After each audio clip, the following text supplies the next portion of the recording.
শুনেছেন উলামা ইকরামের কাছ থেকে, বাচ্চা হারুনুর রশিদ আর তার স্ত্রী জুবাইদা।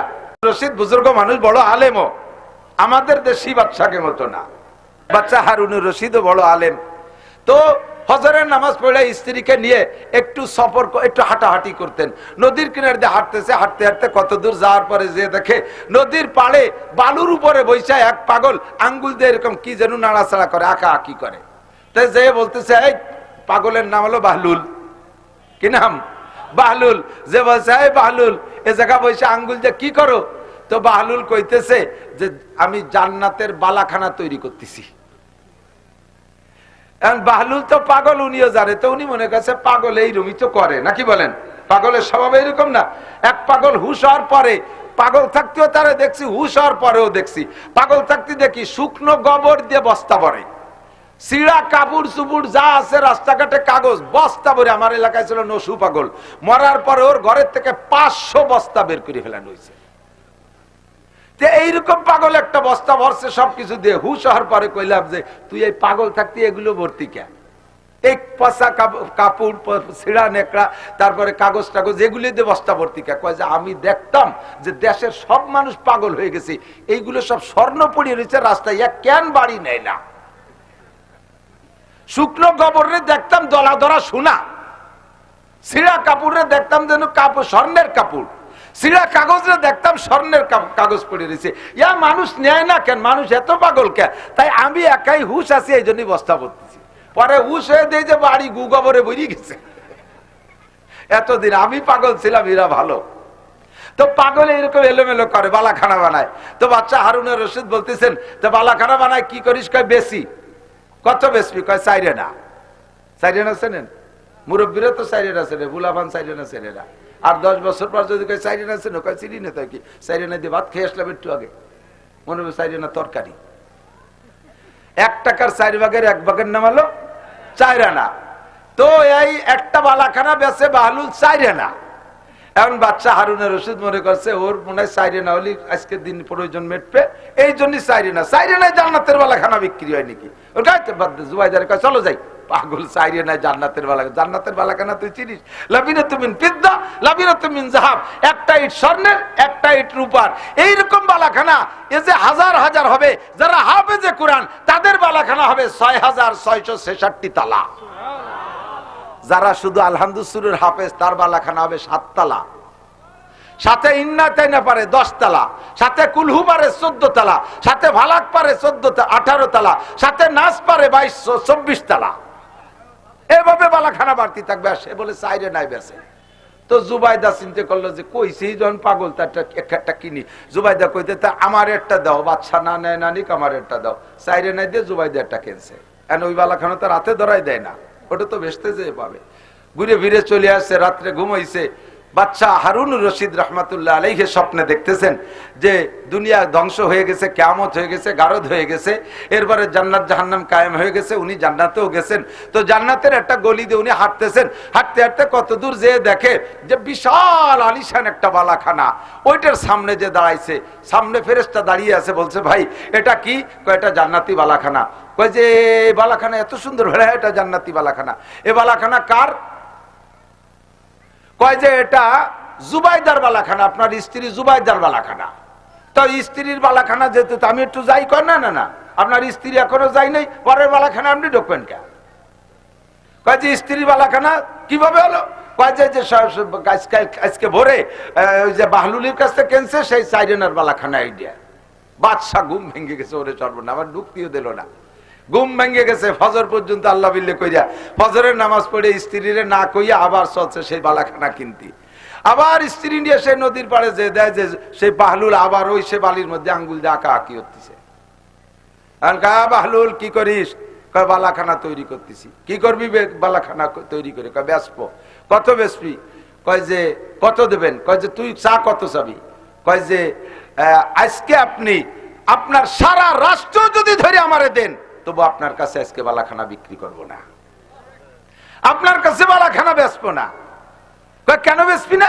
কয় যে কালকে যদি বেচ কিনতেন তাহলে 4 আনাই পাইতেন, কালকে ডালো শুনে বিশ্বাস করার উপরে আপনি বালাখানা পাইতেন। আর আজকে তো বেচতে ঘুরিয়ে আইছেন, দেখি বালাখানা কিনতে আইছেন।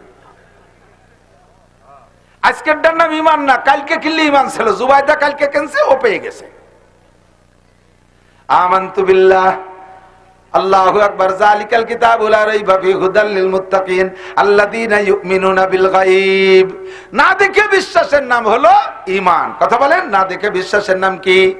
ঈমান। জান্নাতের মধ্যে গাছ লাগাইবেন, বিশ্বাস করেন দুনিয়ায় বৈশা কবর আযাব আছে, কবরে শান্তি শাস্তি আছে, এগুলো সবই বিশ্বাস করি। কথা বলেন, বিশ্বাস করি। ও দোস্ত, এখন প্রত্যেকটা আমল দিয়ে জান্নাতের ভিতরে আপনি বালাখানা তৈরি করবেন, গাছ লাগাবেন, ওর ভিতরে সবকিছু করবেন। এই আমলের নাম হলো ইসলাম। যদি আপনার ঈমান থাকে, আমল মোটেই না থাকে, একটা ক্রিটিক্যাল কথা, যদি আপনার ঈমান থাকে, আল্লাহকে বিশ্বাস করেন, গভীরভাবে বিশ্বাস করেন, সাতটা সাকারে বিশ্বাস করেন, তাহলে আপনার ঈমান আছে। নফসের দুকায় পড়া, শয়তানের প্রেমে পড়ে, আড্ডায় পড়ে, জগতের মোহে পড়ে নামাজও পড়েন না, রোজাও রাখেন না, হজও করেন না, যাকাতও দেন না, ফরজ ওয়াজিব কিছুই করেন না, শুধুমাত্র আপনার ঈমান আছে সাতটা, অন্তরের মধ্যে সামান্য একটু বিশ্বাস আছে। এই বিশ্বাসের বদৌলতে আপনি কিয়ামতে জান্নাতে যাইবেন। হাজার হাজার লক্ষ লক্ষ কোটি কোটি বছর আমলের ত্রুটির কারণে, আমলের অভাবের কারণে, গুনার কারণে কোটি কোটি বছর জাহান্নামে পড়ার পরে অবশেষে ঈমানের বদৌলতে অবশেষে আপনি জান্নাতে যাবেন, অবশেষে জান্নাতে যাইবেন। জোরে কন্যা সুবহানাল্লাহ। তবে এই অবশেষের মানে যে বেহেশতে যাওয়ার পরে সপ্তাহখানিক পরে বেহেশতে শেষ, তা না। ঢুকার পরে আবার অনাদি অনন্তকাল, তার কোনো শেষ। তবে তার আগে এই ইসলাম ত্যাগের কারণে, ইসলামের আমল না থাকার কারণে কোটি কোটি বছর আপনাকে জাহান্নামে পোড়া লাগবে। তবে দোস্ত, যদি আপনার ঈমান না থাকে, আরেকটা কথা, এদিক তাকান, ক্রিটিক্যাল কথা, যদি আপনার ঈমানের মধ্যে ত্রুটি থাকে, ঈমান যদি কোনো দিক দিয়ে বের হয়ে যায়, ঈমান যদি আপনার লিক হয়ে যায়, তাহলে আপনি হাজারো ইসলাম দিয়া এক সেকেন্ডও জান্নাতে যাইতে পারবেন না। টুপি পরে কাজ হবে না, দাড়ি রেখে কাজ হবে না, নামাজেও জান্নাতে যেতে পারবেন না, রোজা রেখে জান্নাতে যাইতে পারবেন না, জীবন ভরে তিলাওয়াত করে জান্নাতে যাইতে পারবেন না, বড় আলেম হয়ে জান্নাতে যাইতে পারবেন না। যদি আপনার আমলটা, ঈমান ঠিক না থাকে, ঈমান যদি লিক হয়ে যায়, তাহলে কিন্তু আপনার সব শেষ হয়ে যায়। এদিক তাকান, আমার দিক তাকান, ঈমান এবার বের হয়ে যায়। খেয়াল করতেছেন আপনারা? ঈমান ধরে রাখতে জন্য পূর্ণ বডি ঠিক থাকতে হয়, আর ঈমান বের হয়ে যাওয়ার জন্য পূর্ণ বডি ছিঁড়া লাগে না। যেমন আমি বলি, আমরা এই যে গাড়ি চালাই, টায়ারের ভিতরে টিউব আছে, টিউবের মধ্যে হাওয়া দেই না? টিউবটা পরিমাণ মতো ফুললে, হাওয়া দিয়ে পরিমাণ মতো ফুললে, তাহলে গাড়িটা চলে। এই পুরো হাওয়া টিউবের মধ্যে ধরে রাখতে হলে টিউবের পুরো বডি ভালো থাকতে হবে না? তার চাইতে সহজে, আর একটু সহজে বুঝাই, এই যে পোলাপান আজকে দেখেন বেলুন কেনছে, গোল গোল বেলুন, ওই বেলুনটার একটা ধারণ ক্ষমতা আছে, এতটুকু হাওয়া বেলুনে সহ্য করতে পারে। ততটুকু হাওয়া দিলে বেলুনটা পুরো ফুলে গোল হয়, ঠিক কিনা? পুরো ফুলে গোল হয়। যদি হাওয়া কম থাকে, দেখবেন মুখের কাছে এরকম চিকুন থাকে, সেইটুক দিলে পুরোটা ফুলে গোল হয়। এবার এই বেলুনটারে পুরো ফুলে রাখতে ভিতরে সম্পূর্ণ হাওয়া থাকতে হবে না? আর সম্পূর্ণ হাওয়া ভিতরে থাকতে হলে বেলুনটার সারাগা ভালো থাকতে হবে না? বেলুনটা সারা পুরো হাওয়া ধরিয়ে ফুলো থাকতে তার সারাগা ভালো থাকতে হবে। কিন্তু ওই বেলুনের পুরো হাওয়া বেরোয় যাওয়ার জন্য কি সারাগা ছিঁড়া লাগবে? সারাগা ছিঁড়া লাগবে? এক জায়গায় একটু লিক করে দিলি, সুই মাথায় দিয়ে ফুটোরিয়ে দিলি, হাওয়া থাকবে? এখন যদি বেলুনি, সারা বেলুনি কয় হাওয়া বেরোতে পারবি না, যতটুক ফুটো হয়েছে অটটুক বেলু হাওয়া বেরোবি, আমরা সারাগা ভালো রয়েছি, অন্য জায়গার হাওয়া বেরোতে পারবি না, সারা বডিতে যদি স্লোগান দেয়, তাহলে কি ভিতরে হাওয়া সব ধরে রাখতে পারবে? ফুটো হয়েছে হুশ করে সব বার হয়ে চলে যায়, ঠিক কি ঠিক না? আমার আপনার ঈমানেরও সেই অবস্থা।